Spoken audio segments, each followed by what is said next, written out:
ATN নিউজের নিয়মিত আয়োজন আমাদের কথায় আপনাদের স্বাগত জানাচ্ছি। আমি মাহাদি সেকেন্দার। দর্শক, আমাদের কথার আজকের পর্বের বিষয় জুলাই সনদ বাস্তবায়ন করে নির্বাচন চাই বাংলাদেশ জামায়াতে ইসলামী এবং ইসলামী আন্দোলন বাংলাদেশ। দর্শক, এ নিয়ে শুনব সাধারণ মানুষের ভাবনা। তবে তার পূর্বে দেখে নিব এ নিয়ে এটিএন নিউজে প্রচারিত একটি প্রতিবেদন। চলুন দর্শক, প্রতিবেদনটি দেখে নিই।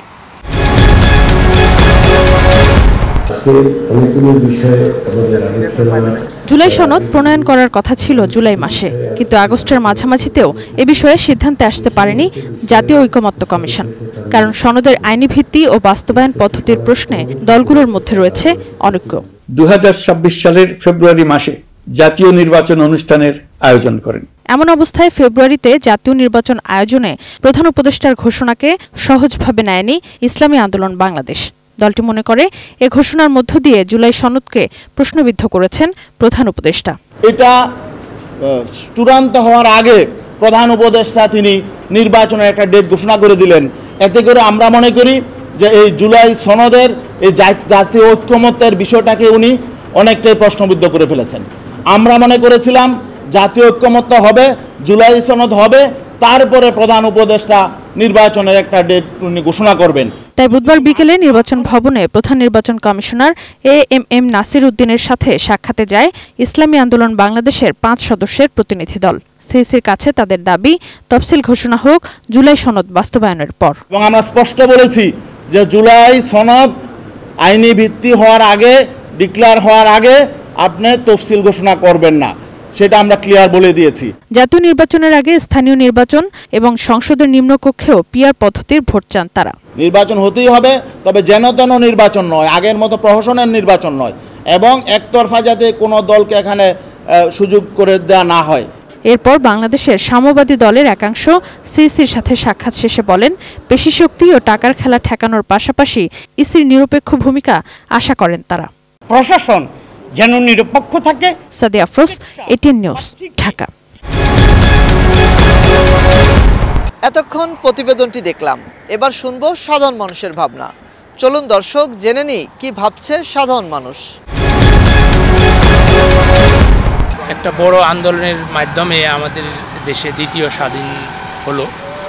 সেক্ষেত্রে যারা যে আদায়ের জন্য করেছে, আসলে তাদের সনদটাই আমি মনে করি আগে দেওয়া উচিত। কারণ নির্বাচন আগে হয়ে গেলে তাদের আদায়টা হয়তো পিছনে পড়ে যেতে পারে। আমি সচেতন নাগরিক হিসাবে চাই যে জুলাই সনদটা আগে দেওয়া হোক। জুলাই বিপ্লবের মাধ্যমেই আমরা দ্বিতীয়বার একটা স্বৈরাচার মুক্ত দেশ পেয়েছি। তো সেই হিসাবেও জুলাই সনদটার অগ্রাধিকার আগে, কারণ মানুষের নির্বাচনের তো কোনো পরিবেশে ছিল না। বিগত 17 বছর আপনার একক নির্বাচন হয়েছে স্বৈরাচারের আন্ডারে। তো সেক্ষেত্রে যেহেতু জুলাই আন্দোলনকারীদের এই রক্তের বিনিময়ে আমরা নতুনভাবে স্বাধীন হয়েছে, সেদের তাদের বিষয়টা অগ্রাধিকার দেওয়া উচিত। জুলাই সনদটা ব্যাপারটা মানে এরা যে আন্দোলনটা করছে, এদের মানে ওই রকম হয়ে গেছে যে আমাদের আগে সুবিধাটা দাও বা আমাদের আগে সনদটা দাও, এই টাইপের হয়ে গেছে। তো দেশটা আগে স্বাভাবিক হোক, তারপরে না হয় তাদের সনদ। তো সনদটা পরে দিলে তো সমস্যা হচ্ছে না, আগে তো নির্বাচন হোক, স্বাভাবিক হোক, সব কিছু ঠিকঠাক হোক, দেন সনদটা দিলে আমার মনে হয় বেটার হয়। দেশের একটা স্বাভাবিক স্থিতিশীলতা আসার জন্য নির্বাচনটা খুবই জরুরি, বাট সেটা কোন প্যাটার্নে হতে হবে দেশের সকল রাজনৈতিক সংগঠনের সাথে আলাপ করে যেদিন নির্বাচনের ডেট দিবে সেদিনই আসলে একটা নির্বাচন হয়ে যাওয়া উচিত।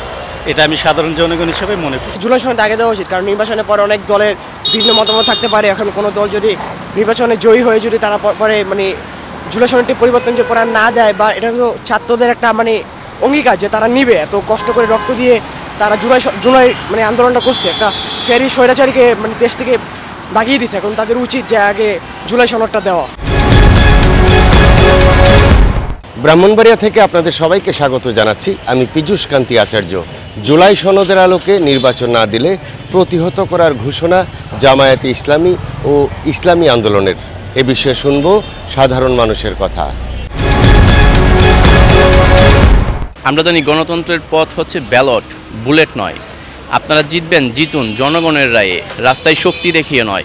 তো আপনারা যদি এখন বলেন যে আপনারা নির্বাচন প্রতিহত করবেন, তাহলে আপনারা বাংলাদেশের জনগণের বিপক্ষে যাচ্ছেন। বাংলাদেশের বিপক্ষে যাচ্ছেন। বাংলাদেশের গণতন্ত্র ফিরে আসবে বাংলাদেশের জনগণের রায়ে। যদি আপনারা সেই রায়কে উপেক্ষা করে যা কিছু করবেন ভাবেন, তাহলে বাংলাদেশের জনগণ আপনাদেরকে রুখবে। একটি রক্তক্ষয়ী গণ অভ্যুত্থান হয়েছে, এর একটি সনদ হওয়া প্রয়োজন। সেই সনদের আইনগত ভিত্তি থাকতে হবে এবং এই সনদের আলোকেই জাতীয় সংসদ নির্বাচন অনুষ্ঠিত হতে হবে। গতকালকে ইসলামী আন্দোলনের নেতারা সিইসিকে বলেছেন যে জুলাই সনদের আইনগত ভিত্তি নিশ্চিত না হওয়া পর্যন্ত যেন তফসিল ঘোষণা না করে। বিষয়টা অত্যন্ত স্বাভাবিক। আমরা সাধারণ মানুষ হিসেবে মনে করি আইনগত যদি ভিত্তি না থাকে তাহলে এর তেমন কোনো মূল্য থাকে না।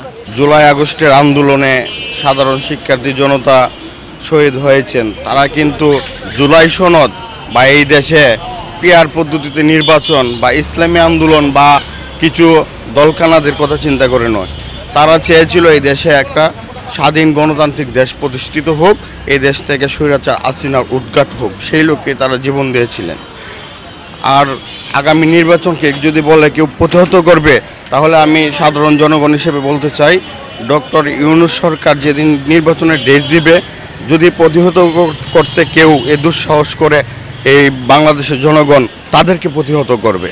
এই যে এত এত মানুষ আমাদের জন্য শহীদ হয়েছে এবং আমরা একটি নতুন বাংলাদেশ গড়তে পেরেছি, এই পরিবর্তন আসার পরও যদি আমরা এই নতুন পরিবর্তনের ধারার সাথে একটি নতুন নির্বাচনী ধারা তৈরি করতে না পারি, তাহলে আবারও আমরা দেখতে পাবো যে পুরনো নির্বাচনী ধারায় আবারও ঠিক একইভাবে একটি নতুন ফ্যাসিস্ট সরকার তৈরি হবে। এই মুহূর্তে যদি আমরা এই পরিবর্তন না আনতে পারি, তাহলে আমরা আর কোনো সময় আনতে পারবো না। তাই আমার প্রেক্ষিতে জুলাই সনদের প্রেক্ষিতেই যদি নির্বাচনী পরামর্শ নেওয়া হয়, তাহলে এটা সর্বোত্তম।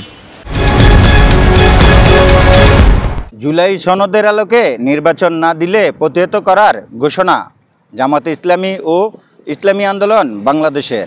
এই নিয়ে সাধারণ মানুষের মতামত জানাতে আমাদের কথার আজকের পর্বে কুমিল্লা থেকে যুক্ত আছি আমি হুমায়ুন কবির জীবন। জানাবো তাদের মতামত।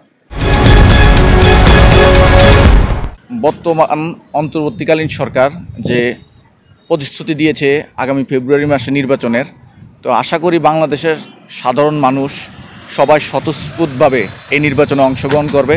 যারা নির্বাচন চায় না, আপনারা বুঝেন যে নির্বাচন চায় না কেন, বাংলাদেশে যে পরিমাণ বর্তমানে বিভিন্ন ছোট ছোট দলগুলা তৈরি হয়েছে, তারা চাচ্ছে যে তারা আরও কিছু সময় নিয়ে নির্বাচন করার জন্য।